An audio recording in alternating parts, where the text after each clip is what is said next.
Hello, good day, and what a day it is.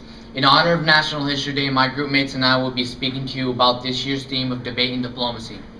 And what better way than to talk about one of the most controversial efforts of diplomacy in the past century.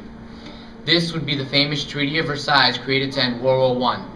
Our group intends to prove that despite being created for peace, the Treaty of Versailles invariably led to the rise of Hitler and his Nazi party, and ultimately, war.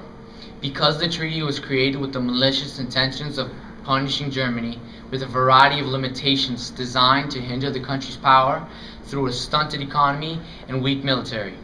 To understand why this came about, we look back onto what caused it all, World War I. World War I started with large amount of tension between countries at the time. The catalyst that set the war in motion was the assassination of Archduke Ferdinand of Austria-Hungary. The assassination was carried out in the interest of Serbia. These events shocked many in the international stage and left everyone taking sides in the ensuing struggle.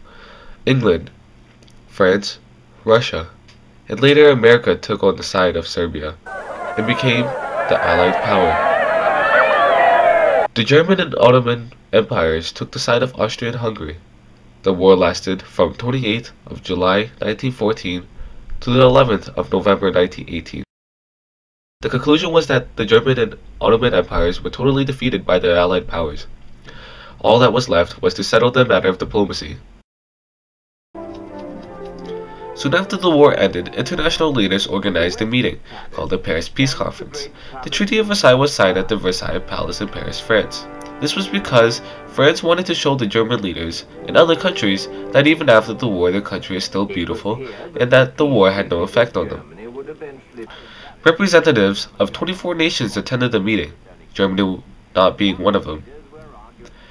The main people of the meeting were Woodrow Wilson of the United States, David Lloyd George of Britain, Vittorio Orlando of Italy, and Georges Clemenceau of France.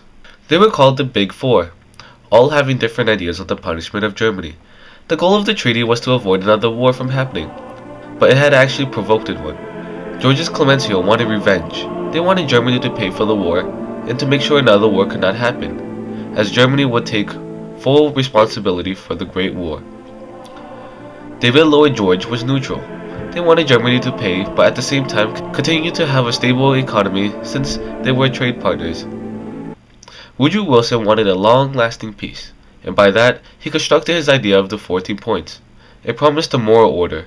There was no secret diplomacy, reduction in armament, and a League of Nations to deal with international affairs.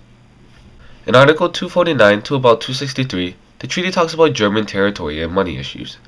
Germany had to pay back any amount the Allied powers decided that Germany should pay. This number turned out to be about $6,600 million. All the money that Germany had to pay back to the countries that were involved in the treaty got to say what currency they wanted the money to be in. So Germany had to convert their money into each country's different currency. This put a huge setback on the German economy for the fact that after the war Germany had to not just pay back the money for the war, but Germany had to rebuild its own economy. In an attempt to pay for the reparations, Germany printed out tons of money causing huge inflation. The other part of the articles, 249 to 263, is territory. Germany spent a lot of time and money into colonizing countries to help theirs grow. So what the Allied powers did was any country or piece of land that wasn't a physical part of Germany was taken and given away to other countries, or the country that originally controlled it. France and Belgium took most of Germany's land, and this was because most of the land was destroyed by the war. Neither of the countries had to pay for the land either, so Germany didn't make any profit. Germany was stripped of most of their land and then forced to pay back tons of money, and this was to have Germany suffer for starting the war. The land was taken, so they had no way of making money to pay back. So the only thing they could do is print out more and more money, creating huge inflation in Germany.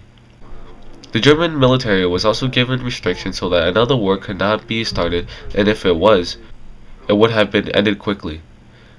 The German army was reduced to 100,000 men. Also, Germany was not allowed to have an air force. They were only allowed to have 6 naval ships and no submarines. Germany suffered big losses by starting a war that they weren't going to win. Germany before the Treaty of Versailles and Germany after the treaty are two complete different countries. Before World War I and the Treaty of Versailles, Germany was becoming an elite power all across Europe. Germany had the fastest growing economy of all European countries at the time because of their contribution of steel and electricity. Though during World War I, the German economy fell apart and continued to get worse after the war ended because of the treaty. The political leaders lost all support of their citizens and of the military because the German leaders were forced into signing the Treaty of Versailles and forced into giving in to the Allied powers. Before the Treaty of Versailles and before World War I, the German economy was at a staggering high and continued to get stronger.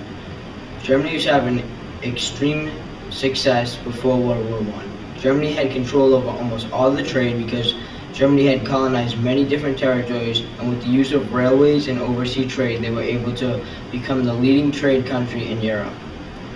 This caused the possibilities for the German Empire in 1871 to be illuminated. The German population also stood at 40.2 million in 1880 and grew to 58.5 million by 1910.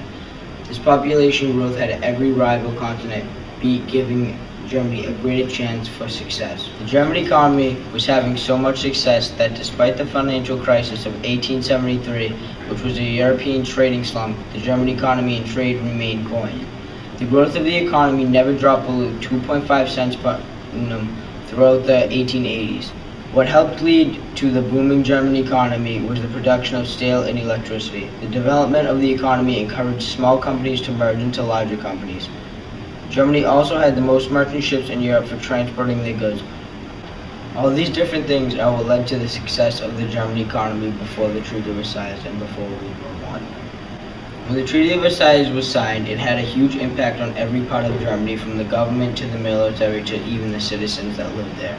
The first huge difference in Germany was the physical impact that the treaty put on Germany.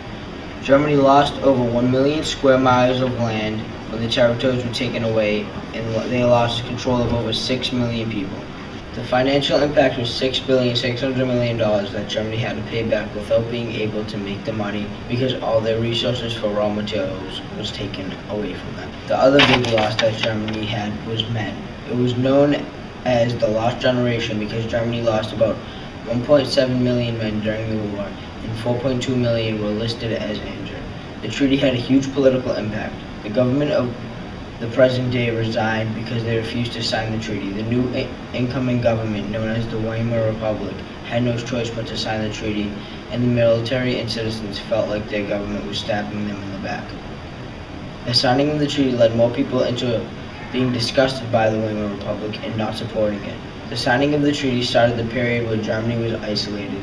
Germany had no say in politics or trade or anything that had to do with their country or another. World War I and the Treaty of Versailles changed all of Europe and the relationships between all the European countries. And because the treaty was put into effect, it led to the rise of Hitler and his Nazi party.